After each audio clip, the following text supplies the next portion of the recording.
30 kilometre का जो distance है जो धनुषकोडी से श्रीलंका तक इन्होंने स्विमिंग करके गए वहाँ पर।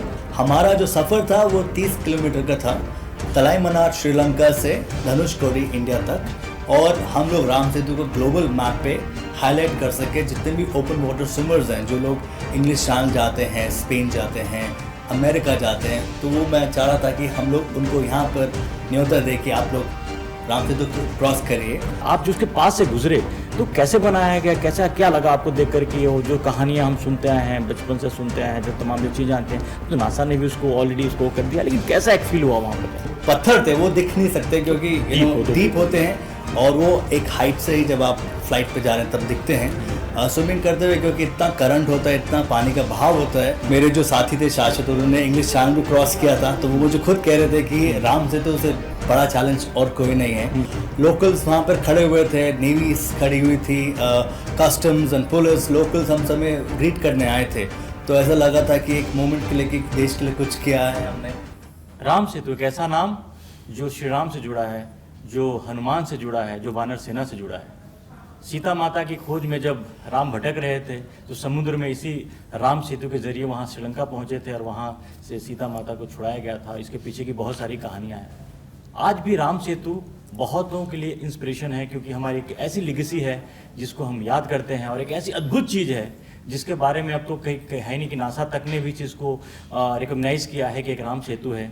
तो राम सेतु से क्या क्या प्रेरणा लेकर क्या किया जा सकता है, आज हम एक ऐसे शख्स से आपकी आज इंट्रोड्यूस उनको कराएंगे जिन्होंने राम सेतु को एक प्रेरणा उनको बना करके ना सिर्फ वो धनुषकोडी से श्रीलंका तक वो तैर कर गए उसी राम सेतु का जो रास्ता है उसके, बल्कि उन्होंने एक पूरी दुनिया को मैसेज दिया है एक राम सेतु के लिए भी, और साथ में उन लोगों के लिए कि आपको अगर कुछ ऐसा कुछ करना है, कुछ बड़ा करना है, तो उसकी मैसेजिंग क्या होती है, आप में कितने मेंटल टफनेस और फिजिकल टफनेस दोनों को अगर कंबाइन करके आप कैसे चल सकते हैं, उसको इंट्रोड्यूस किया है। हमारे साथ वैसे ही एक शख्स मौजूद हैं जो कि भरत सचदेव, इनसे मैं मिलवाता हूँ। इन्होंने 30 किलोमीटर का जो डिस्टेंस है जो धनुषकोडी से श्रीलंका तक इन्होंने स्विमिंग करके गए वहाँ पर उस राम सेतु को एक वो बना करके। तो अब देखते हैं कि क्यों गए, क्या गए, सारी चीज़ें इनसे हम बात करते हैं, बताएंगे आपको। इसमें बहुत सारी इंस्पिरेशन है, खासकर बच्चों के लिए ये ऐसे क्यों किया, कैसे हो, क्या हुआ इसकी चीज़। भरत जी आपका स्वागत है कड़क में। आप ये बताइए कि आपने कैसे सोचा, क्योंकि वो 30 किलोमीटर का जो डिस्टेंस है उसमें स्विमिंग करना ही अपने आप में बहुत टफ है, और राम सेतु क्यों चुना आपने वहाँ? Firstly thank you very much, आपने मुझे इनवाइट किया और इतना अच्छा इंट्रोडक्शन राम सेतु के लिए आपने दिया। राम सेतु एक जैसे आपने कहा कि हमारे कल्चरल विरासत है, एंड धरोहर है, और बचपन से ही राम सेतु की कहानियाँ सुनते हुए हम लोग बड़े हुए हैं। तो मेरे लिए और मेरे साथी शाश्वत के लिए एक प्रेरणा था कि हम लोग दोनों तैराक हैं, इंटरनेशनल तैराक हैं, और बहुत सालों से हमने स्विमिंग की है, बट एक ऐसा मुकाम लक्ष्य हम लोग लेना चाहते थे जो ना ही सिर्फ हमारे लिए हो, आने वाली पीढ़ियों के लिए भी हो, यंगस्टर्स के लिए भी हो, और हम लोग राम सेतु को ग्लोबल मैप पे हाईलाइट कर सके। जितने भी ओपन वाटर स्विमर्स हैं जो लोग इंग्लिश चैनल जाते हैं, स्पेन जाते हैं, अमेरिका जाते हैं, तो वो मैं चाह रहा था कि हम लोग उनको यहाँ पर न्योता दे कि आप लोग राम सेतु क्रॉस करिए। हमारा जो सफ़र था वो 30 किलोमीटर का था, तलाईमन्नार श्रीलंका से धनुषकोडी इंडिया तक। और मेन उसमें एक और ऑब्जेक्टिव था कि वाटर ड्राउनिंग इंसिडेंट्स बहुत हो रहे हैं, वाटर सेफ्टी को एक हाईलाइट करने के लिए हम चाहते हैं कि हम कुछ ऐसा करें ताकि at least in a larger medium उस चीज़ पर लोग गौर करें। और स्विमिंग ना ही सिर्फ आपकी हेल्थ के लिए बट ऑल्सो वाटर सेफ्टी एक स्किल है कि लाइफ में एटलीस्ट किसी को नहीं तो अपने आप को बचा सकते हो आप, और दोनों मुल्कों में एक अच्छा रिश्ता रहे, पीपल टू पीपल कांटेक्ट हो, और हेल्थ एंड फिटनेस को महत्व दिया जाए। तो एक तरह से राम सेतु से बेहतर हमारे लिए उसलिए कुछ नहीं था। अच्छा, आपने जैसा आप हैवी फिजिकल फिटनेस और फिजिकल ट्रेनर और कंसल्टेंट आप हैं, तो आप एक मैसेज ये देना चाहते थे बच्चों में खास करके ज़्यादा कि कैसे इसके स्विमिंग का क्या इम्पैक्ट होता है, और बाकी फिजिकल और मेंटल टफनेस, क्योंकि वो 30 किलोमीटर आप बताइए कि 30 किलोमीटर तो बहुत ज़्यादा होता है। वही जहाँ पे वहाँ जिस तरह के हालात वहाँ पे रहे होंगे, डीप समुद्र में जा रहे हैं, वहाँ गर्मी भी रही होगी, और तमाम कितना मुश्किल था आपके लिए? बहुत कठिन था, और जिस तरह से आपने बताया कि मैं बच्चों के साथ काम करता हूँ और मैं हेल्थ एंड वेलनेस कंसल्टेंट हूँ, तो उस चीज़ को भी एक नज़र रखते हुए कि हम लोग एक ऐसा चुनौती लें। पानी बहुत गर्म था, करंट्स बहुत थे वहाँ पर, और उस समय कुछ और नहीं, आपको मेंटल टफनेस और मेंटल रेजिलियंसी काम आता है। और वही एक चीज़ हमें खींच रही थी, क्योंकि 8 घंटे एक बहुत लंबा सफ़र है। ऑफ कोर्स हमारे पास हमारा एक क्रू था, बट क्रू को हम लोग टच नहीं कर सकते, बोट को टच नहीं कर सकते। 2-3 घंटे तक तो ठीक था। उसके बाद जब एग्जॉशन हुआ, फटीग आया, गर्मी इतनी हो गई थी कि कि वो बॉडी ले नहीं पा रही थी। आप जितना मर्जी ट्रेनिंग कर ले, बट जब आप एक्चुअल में किसी एक चैलेंज के लिए जाते हैं, तब आपको महसूस होता है कि उस समय आप जितना मर्जी फिजिकल प्रिपरेशन कर ले, अगर मेंटली आप रेडी नहीं हैं और इमोशनली आप रेगुलेटेड नहीं हैं, तो वो सफ़र नहीं पूरा हो सकता।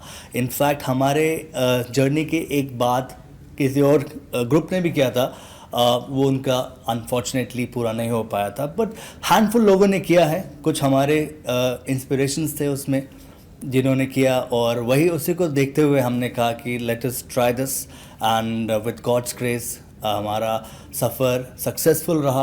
और बहुत अच्छा लगा था कि जब लोकल्स वहाँ पर खड़े हुए थे, नेवीज खड़ी हुई थी, कस्टम्स एंड पुलिस, लोकल्स हम समय ग्रीट करने आए थे, तो ऐसा लगा था कि एक मोमेंट के लिए कि देश के लिए कुछ किया है हमने। और बहुत एक्कलेट्स मिला था, बहुत लोगों ने अपनी तरफ से मुबारकबाद दी। तो अच्छा लगा कि छोटे बच्चे जब किताब पढ़ते हैं राम सेतु, जो अभी रिसेंटली मैंने लिखी है, तो बड़ा अच्छा लगता है कि उनको किस टॉपिक पे इंस्पिरेशन मिलता है। कोई चीज़ के लिए फेयर है, किसी के लिए एक अनसर्टेनिटी है, तो आपकी जो चुनौती है वही आपका राम सेतु है। उस सेतु को आप कैसे पार करते हैं, वो उसी बारे में मैंने इस किताब में डिस्कस किया। तो दर्शकों को बता दूं कि भरत जी ने एक किताब भी लिखी है, जो उनका एक्सपीरियंस था वहाँ पर राम सेतु का, वो जो 30 किलोमीटर का डिस्टेंस वो तैर करके गए, स्विम करके गए। उन्होंने एक बड़ी अच्छी किताब लिखी है, और बच्चों के लिए, खास करके बच्चों का ही नहीं, होने के लिए सबके लिए, लेकिन बच्चों के एक मैसेज है इसमें कि आप कैसे कोई डिफिकल्ट जो चैलेंज आपके सामने आता है उसको कैसे आप उसको अचीव कर सकते हैं। और वो उस किताब में उन्होंने सारे एक्सपीरियंस को लिखा है। ये भरत जी की किताब है Ram Setu the bridge with in. तो इस किताब को आप इसमें आप जो इनका एक्सपीरियंस और डिटेल में आप पढ़ सकते हैं।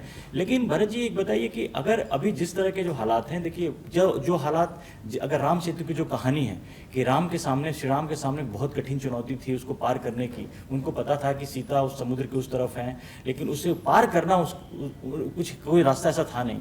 लेकिन वो आप जो उसके पास से गुजरे तो कैसे बनाया गया, कैसा क्या लगा आपको देख कर कि वो जो कहानियां हम सुनते आए हैं, बचपन से सुनते आए हैं, जो तमाम जो चीज़ें आते हैं, तो नासा ने भी उसको ऑलरेडी उसको कर दिया, लेकिन कैसा एक फील हुआ वहाँ पर? काफ़ी ओवरवेलमिंग था, क्योंकि एक ऐसी चीज़ हम लोग करने जा रहे थे जो हमने सिर्फ पढ़ा है और सुना है बचपन में कहानियों में।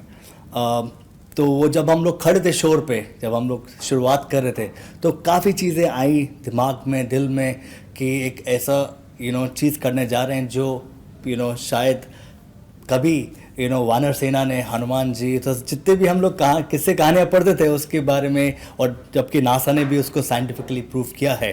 हालांकि वो जो पत्थर थे वो दिख नहीं सकते, क्योंकि डीप होते हैं, और वो एक हाइट से ही जब आप फ्लाइट पे जा रहे हैं तब दिखते हैं। स्विमिंग करते हुए क्योंकि इतना करंट होता है, इतना पानी का बहाव होता है, तो हमारा फोकस सिर्फ स्विमिंग पे था। हाँ, बट ये चीज़ें दिमाग में आई थी कि एक जो स्टोरीज रामायण की हमने पढ़ी हैं, तो काफ़ी एक इंस्पिरेशन भी था और ओवरवेलमिंग भी था एक टाइम पे।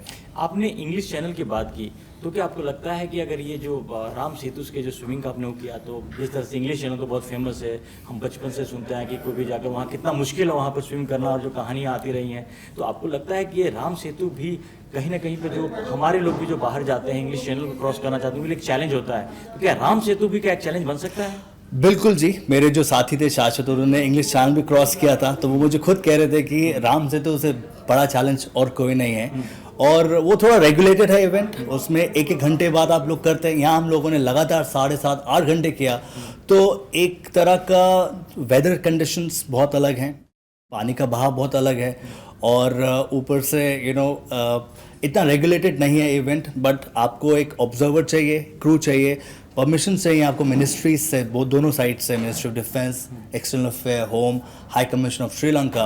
उसके बाद जब वो आपका पूरा प्रोफाइल देखते हैं तभी आपको गो हेड करते हैं, otherwise you can not just go. और आपको पूरा एक क्रू चाहिए इमरजेंसी इवैक्यूएशन के लिए, कुछ भी होता है। तो कहा जाए तो Ram Setu is much more difficult to swim compare to English Channel. Difficult तो था ही, क्योंकि उसमें जिस तरह से श्री राम को जो कोशिशें करनी पड़ी थी, तो तमाम चीज कैसे समुद्र के बीच में पत्थर डाल करके, गहरे समुद्र में पत्थर डाल करके उसमें एक पुल बनाया गया था। वो अपने आप में अगर इंजीनियरिंग के हिसाब से देखें तो पता नहीं क्या था, माहौल इंजीनियरिंग उसकी बात करेंगे। तो अब हम आते हैं एक मुद्दे पर, आप जो मेंटल टफनेस की बात की, तो आजकल बच्चों में एक बड़ी समस्या इस तरह की आ रही है। जो आप, चूंकि आप एक फिटनेस और फिटनेस ट्रेनर भी हैं और आप इन चीज़ों को देखते हैं, और जैसा है कि आपने ओलंपियन को भी आपने ट्रेन किया है, मैरी कॉम को आपने ट्रेन किया है, उनके मेंटल टफनेस पे आपने काम किया है, तो अभी बच्चों में किस तरह की नॉर्मली देखा जा रहा है कि बच्चों में जैसे रिजल्ट्स को लेकर के वो चीज़, वो तो मेंटल टफनेस पे उस तरह के काम हो नहीं रहे हैं, इसमें क्या करने की ज़रूरत है और आपको क्या ऐसा लगता है? बिल्कुल ठीक कहा आपने, और ये एक बहुत इम्पोर्टेंट विषय है। और बच्चों के साथ जब भी हमारे टीचर्स या मैं इंटरेक्ट करता हूँ, तो यही हमारी कोशिश रहती है कि किस तरह से स्पोर्ट्स के थ्रू उनको एक ऐसा चुनौती मिले जिससे उनको हार या जीत हो, अपने आप को किस तरह से वो मेंटली टफ बना सकते हैं, रेगुलेटेड कर सकते हैं इमोशंस को। क्योंकि अधिकतर हम लोग देखते हैं कि इतना कंफर्ट लाइफस्टाइल हो चुका है कि आउटडोर्स में उनका इतना जाना नहीं हो पाता। नेचुरल सॉइल के साथ खेलना या एलिमेंट्स के साथ स्विम करना अभी इतना नहीं हो पाता। तो उस चीज़ से क्या होता है कि वो एक बॉक्स में बच्चे रहते हैं, एक बड़ा कंपार्टमेंटलाइज इन्वायरमेंट हो गया, चाहे स्कूल हो चाहे घर हो, आउटडोर्स मिस हो रहा है। तो उस चीज़ के लिए भी एक दिलो दिमाग को खोलने की ज़रूरत है। तो उस मुझे लगता है कि स्पोर्ट्स से बेहतर स्कूल में या घर में पेरेंट्स को एक लेना चाहिए प्लेज कि कुछ ना हो तो आधे घंटे के लिए बच्चों को हम लोग खुद बाहर लेके जाएं, या उनको लिए एक इन्वायरमेंट क्रिएट करें कि वो लोग रोज़ आधा घंटा बाहर जाकर खेलें। तो तभी उनको एक क्या होता है कि जब सोशल गैदरिंग होता है, स्पोर्ट्स टीम में खेलते हैं, तो mentally they become tough, because उनको एक दूसरे के साथ चुनौती मिलती है। तो हमारे लिए वही उद्देश्य होता है कि बच्चों को एक इन्वायरमेंट प्रोवाइड करें, प्लेटफॉर्म दें, जिससे वो अपने आप को पहचान सकें, बेहतर बन सकें। क्योंकि बहुत इंपॉर्टेंट है, फिजिकल के साथ मेंटल टफनेस इसलिए ज़रूरी है कि हम देखिए ओलंपिक में भी हमारा इतना बड़ा देश है, इतना पॉपुलेशन होने के बावजूद अभी भी मेडल्स की जब बात आती है तो हमारे पास कुछ गिने चुने मेडल्स आते हैं, हम वो कर नहीं पा रहे, कंपटीशन में बहुत पीछे रह रहे हैं। तो ये इसको लेकर के आप अब क्या आप अपनी तरफ से और क्या ऐसा करेंगे जो कि जिस हमारे देश में इस तरह का एक इन्वायरमेंट बने और इस मेंटल टफनेस पर और बाकी जो फिजिकल एक्टिविटीज़ पर और कुछ किया जा सकता है? बोथ इंडिविजुअल लेवल पे और कलेक्टिव लेवल पे बहुत काम करने की ज़रूरत है, गवर्नमेंट्स को भी, इंडिविजुअल्स को भी, फैमिलीज़ को भी, कम्युनिटीज़ को भी।